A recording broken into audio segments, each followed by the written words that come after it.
de la divina revelación Alfa y Omega. En la hora de la verdad y la razón, en la hora del conocimiento universal, vamos a compartir esta noche con cada uno de ustedes a través de Radio Miramar, que se transmite en los 97.3 desde la ciudad de Huaraz, de lunes a viernes de 9 a 10 de la noche. Si deseas saber más sobre la divina revelación Alfa y Omega, o divina ciencia celeste, o divina doctrina del Cordero de Dios, visita la página www. Agradezco por siempre y para siempre a nuestra divina Madre Universal Omega, la mejor amiga, al Hijo primogénito solar Cristo, el divino Alfa y Omega, que posee las coronas celestiales, el Amén, el Verbo de Dios, el primer nacido entre los muertos, el que nos ama, el que gobernará las naciones con mano de hierro. El día de hoy, hermanos, vamos a compartir con ustedes un programa sobre la correcta alimentación y el vegetarianismo, que son parte de las medicinas integrativas. Quiero empezar con una frase que nos enseña Bernard Jensen, médico contemporáneo, que nos dice: la sabiduría es la capacidad de descubrir una alternativa. La sabiduría es la capacidad de descubrir una alternativa.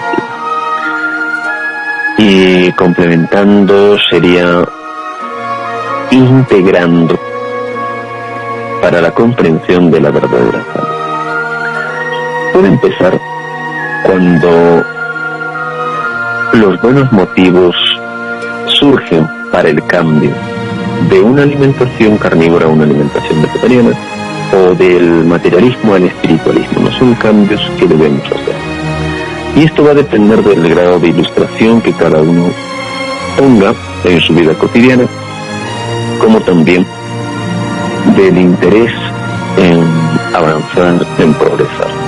Así como nosotros avanzamos en el conocimiento, en la sabiduría, también debemos hablar y comprender sobre nuestra correcta alimentación.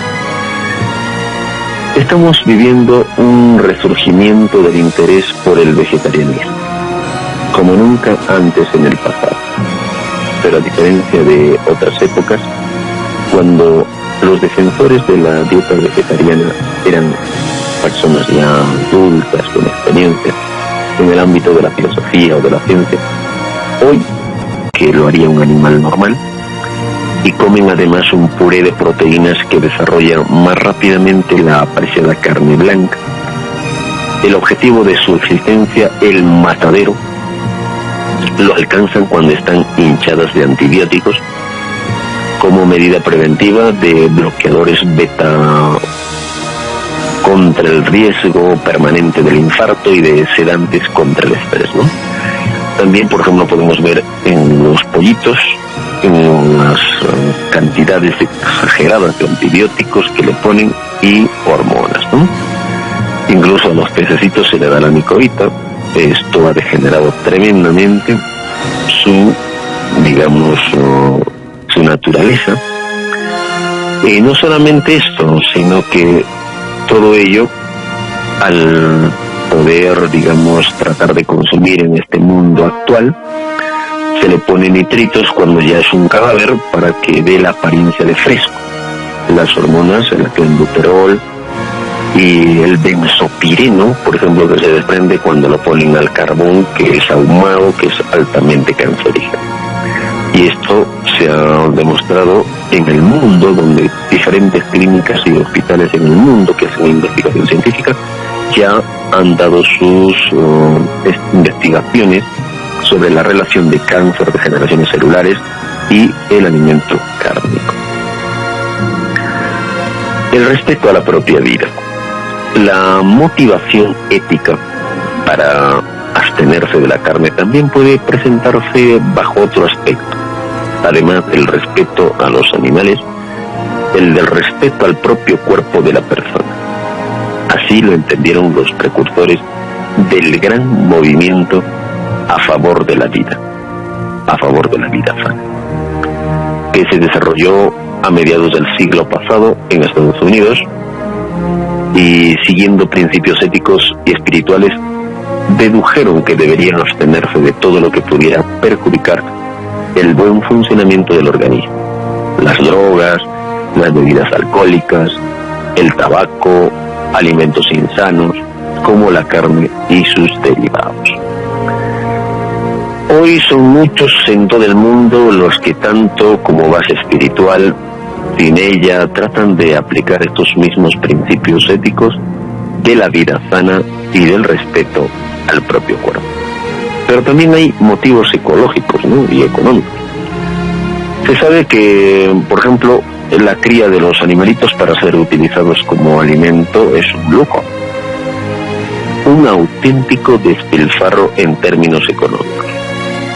Si las grandes cantidades de cereales y leguminosas que se usan como pienso, así como de terreno y de agua, que se dedican para engordar los animalitos de granja, se dedicaran al consumo humano, se podría acabar fácilmente con el hambre en el mundo por cada 5.000 calorías en forma de maíz, 1,4 kilos, que se invierten dando de comer a una vaca.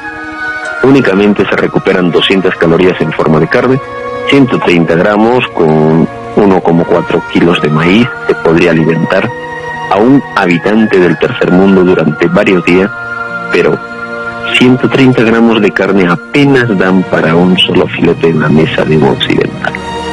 La producción de la carne requiere invertir grandes cantidades de grano únicamente para poder alimentar al ganado. Esa es la realidad. Y todavía muchos no abren los ojos y no se dan cuenta de lo que realmente ocasionan con una alimentación totalmente mala y muerta, ¿no? Por ejemplo, lo que se ve en los estudios bastante amplios desarrollados en la Life and Health Supplement, por ejemplo, en estos estudios se habla de una resistencia a la fatiga según la alimentación. Generalmente la dieta de grasas y proteínas tiene un tiempo máximo de pedaleo, le hacen una prueba de resistencia, continuado es de 57 minutos. Tiempo máximo. Los resultados de este experimento realizado en Suecia indican que los atletas que toman una alimentación cárnica rica en grasas y proteínas son los primeros en cansarse al realizar un esfuerzo sostenido. Los que hacen una dieta mixta, hay un máximo de 114 minutos, un poquito más, ¿no?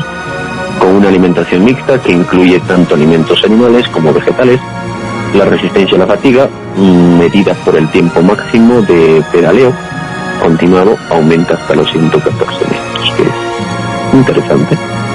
Pero la dieta rica en hidratos de carbono fueron los mejores resultados en cuanto a resistencia. La calidad nutritiva de las proteínas de plantahuesos que come vida lo mata.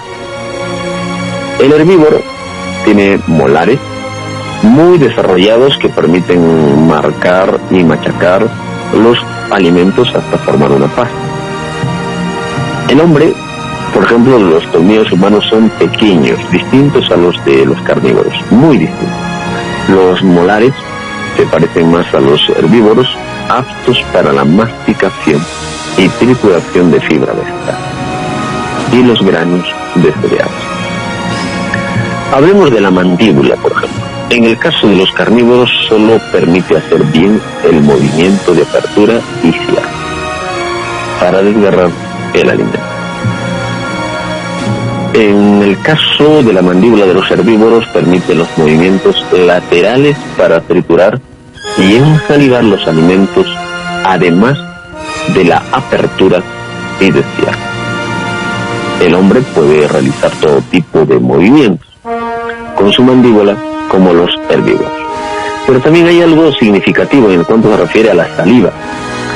En el carnívoro es de reacción muy ácida, su pH bajo necesaria para digerir las proteínas carne. En los herbívoros es de reacción alcalina, un pH alto. lo que permite digerir mejor los hidratos de carbono. En el hombre, su saliva es alcalina, como la de los herbívoros, además contiene tiamina y amilasa pancreática, ¿no? Enzimas que inician la digestión de los almidones que solo se encuentran en los alimentos vegetales. Esto es una saliva idónea para comer alimentos vegetales. ¿Y qué hablar, por ejemplo, del intestino? En el caso de los carnívoros, su conducto digestivo es bastante corto, muy corto que el de los herbívoros. La razón de ello está en la carne, que debe ser digerida y eliminada rápido. Eso no sucede con, por ejemplo, con el ser humano. Pues su descomposición y putrefacción al intestino produce sustancias nocivas que intoxican al animal. En el caso de los herbívoros, tienen un tubo digestivo muy largo que permite un tránsito de los alimentos relativamente lentos, ¿no? Bueno, eso es así. Los alimentos vegetales necesitan mucho tiempo para ser digeridos, pero no entran en putrefacción en el intestino, ni producen sustancias tóxicas. Si un herbívoro, por ejemplo, comiera carne, se intoxicaría, pues al tener que permanecer esto tanto tiempo en el intestino para recorrer toda esa longitud, sufriría putrefacciones con la consiguiente liberación de tóxicos. En el hombre, tiene un intestino proporcionalmente más largo que los carnívoros, aunque no tan largo como los herbívoros. Por ello puede comer carne, aunque existe la posibilidad de que sufra procesos de putrefacción, especialmente cuando hay estreñimiento y tránsito lento. De otra forma, se liberarían sustancias tóxicas como las cadaverinas, el indol, el escatol, la putrescina, entre otras, que pasan a la sangre y producen jaquecas, alergias, erupciones y muchos otros síntomas. Se prolifera rápidamente una brucelosis, un estreptococo, una salmonella typhi. En el caso del cerdo puede ser la triquina porcina, ¿no? El conjunto, vemos que el aparato digestivo de los seres humanos se asemeja más al de los animales herbívoros que al de los carnívoros. Sin embargo, aunque sus órganos digestivos están pensados básicamente para morder, masticar y digerir vegetales, tienen una gran capacidad de adaptación, inexistente en los animales, lo cual les permite comer prácticamente cualquier cosa. De manera que, hermanos que escuchan la hora estelar de la Divina Revelación al Paya Omega, podemos decir que el ser humano es anatómica y fisiológicamente vegetariano.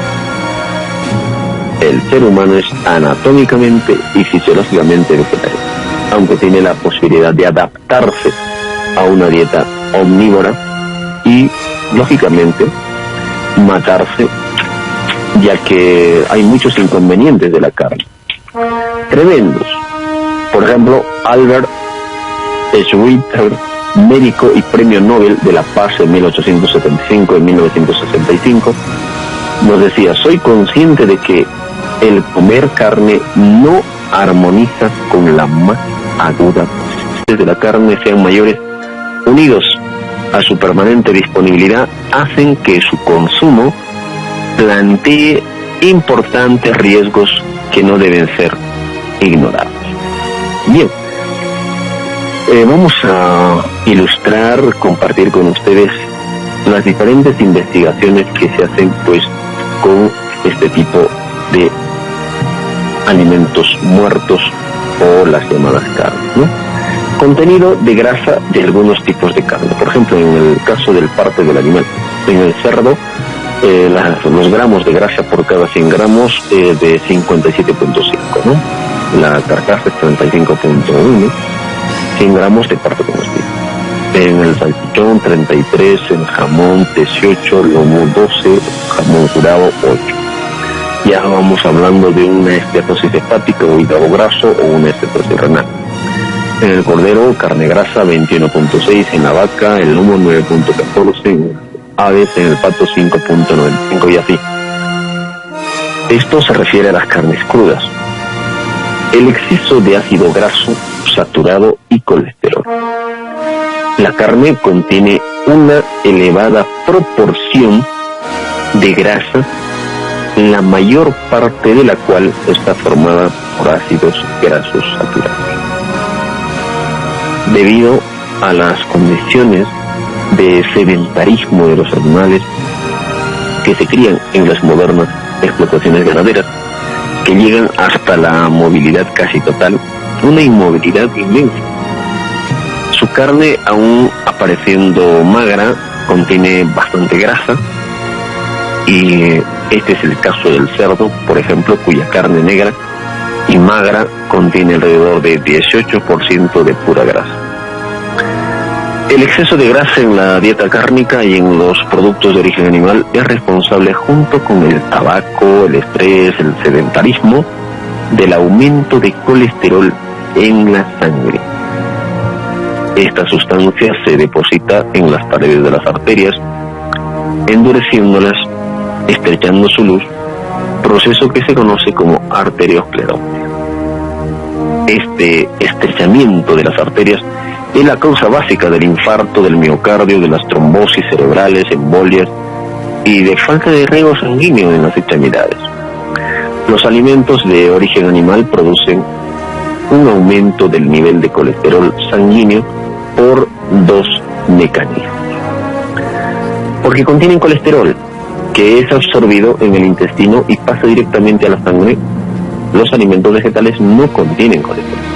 Y esto se agrava cuando, por ejemplo, tanta basura se pone a nuestro torrente sanguíneo que se desarrolla una brucelosis. La brucelosis ataca el hígado vasopáncreas. Cuando se dirige al hígado, aumenta el colesterol, aumenta los triglicéridos, no puede controlar. Si se va al páncreas, va generando una disfunción porque las bacterias se tragan la insulina y no hay control de glucosa. En el vaso altera la producción de plaquetas, glóbulos rojos, glóbulos blancos. Entonces, a cambiar. Por ejemplo, lo que contiene una gran cantidad de ácidos grasos saturados que aumentan la producción de colesterol en el propio organismo. Entonces, los alimentos vegetales contienen ácidos grasos insaturados que regulan o hacen descender el nivel de colesterol. Aquí puedo mencionar, por ejemplo, la dieta anticáncer. Algo hizo la OMS, según el informe de un grupo de estudios de la Organización Mundial de la Salud, que han comprobado que la dieta que proporciona el menor riesgo de padecer ciertos tipos de cánceres, como el cáncer de colon, próstata, mamas, estómago, esófago, es la siguiente: contenido escaso de grasas totales y saturadas, contenido elevado de alimentos de origen vegetal, en particular las hortalizas verdes, amarillas, rojas, como los cítricos, naranjas, mandarinas. El bajo contenido en alcohol, encurtidos, conservas, vinagretas, ahumados y salmoreos.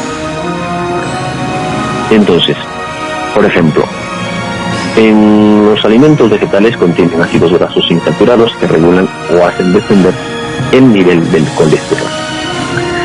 Una alimentación rica en carne y en sus derivados grasos, como los embutidos, así como los mariscos, es un factor causal muy importante en el aumento del colesterol y en la formación de arteriosclerosis.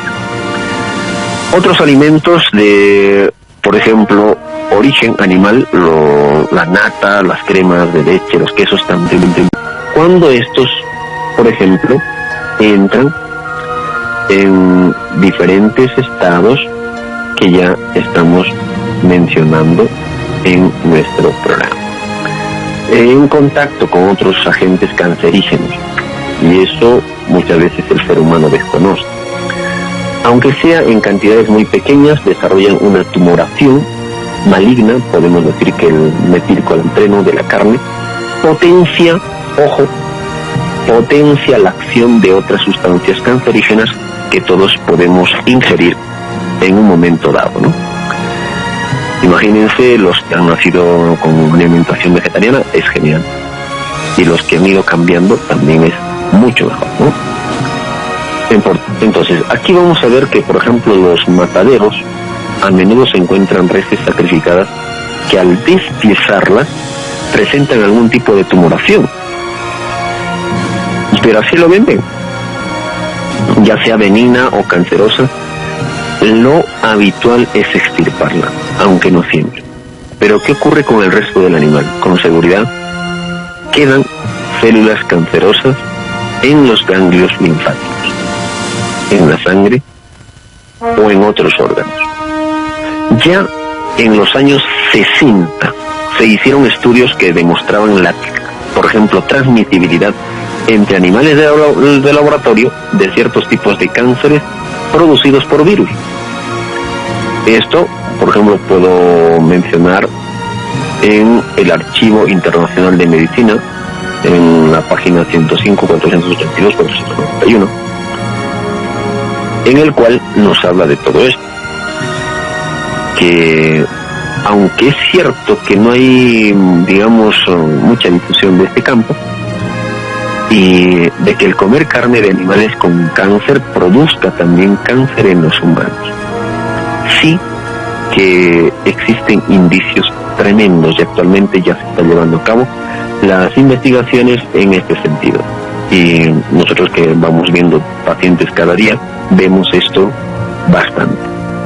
Sea como fuera el hecho de que las investigaciones hayan demostrado que los mayores consumidores de productos de origen animal, carne, quesos, tienen un riesgo global de cáncer 3.6 veces superiores al de los que no consumen.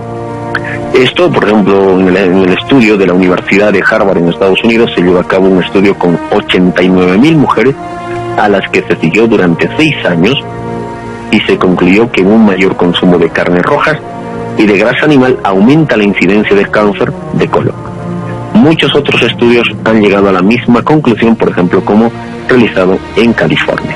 Y así podemos ver en diferentes, digamos, estudios en el mundo, y como lo vemos nosotros en nuestros pacientes, cuando llevan pues un régimen cárnico, complican su salud de enfermedades agudas a crónicas y luego pasan a un estado degenerado, lo cual tienen que hacer un cambio en su alimentación, estrictamente vegetarianos, incluso un porcentaje crudista, y pueden revertir todo este tipo.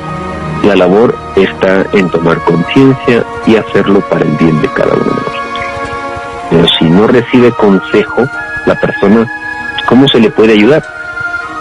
Bueno, recuerden, hermanos, están ustedes en la hora estelar de la Divina Revelación Alfa y Omega, que transmitimos por Radio Minamar, que se transmite en el 97.3 desde la ciudad de Huaraz, de lunes a viernes de 9 a 10 de la noche.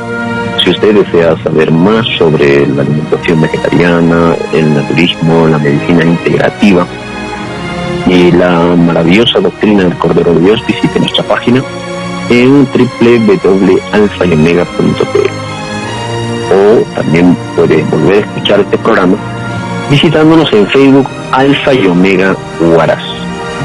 Bueno, hemos compartido con ustedes temas que lo hacemos de lo más simple, de lo más sencillo, para que todos puedan compartir. Quiero despedirme con una reflexión en esta noche, en las cuales debemos también limpiar nuestra mente, no solamente con la alimentación natural, sino también los pensamientos importantes. Se diría que el ser humano en su evolución ha caminado por derroteros opuestos al bien, y la mayoría de los males que afligen a la humanidad son evitables, totalmente evitables. El hombre tiene que aprender a pensar positivamente, tiene que aprender a respetar ese poder, el poder creador de su pensamiento. Tiene que aprender a hablar con su lenguaje más positivo y adecuado a sus necesidades. Familia cristiana, hermanos y hermanas, nos vemos en nuestro próximo programa, en el cual ampliaremos ya un poco más en el campo de la medicina, cómo poder, por ejemplo, superar estados de enfermedades agudas, crónicas, degenerativas, con terapias integrativas que están revolucionando el mundo. Hablaremos de la nuesiterapia médica, hablaremos, por ejemplo, de los baños de hipertermia, la hidroterapia médica, que en España se hacen cursos internacionales, como también lo que es el biomagnetismo médico, en los cuales en la Universidad de Loja, en Chapingo, ya se están haciendo tecinas, y esto se va para más. Homeopatía, acupuntura, shiatsu, quiropraxia y, bueno, terapias Gerson, mucho más. Los esperamos en nuestro próximo programa. Muy buenas noches a cada uno de ustedes, hermanos, un hermano espiritual. Nos vemos en nuestro siguiente programa.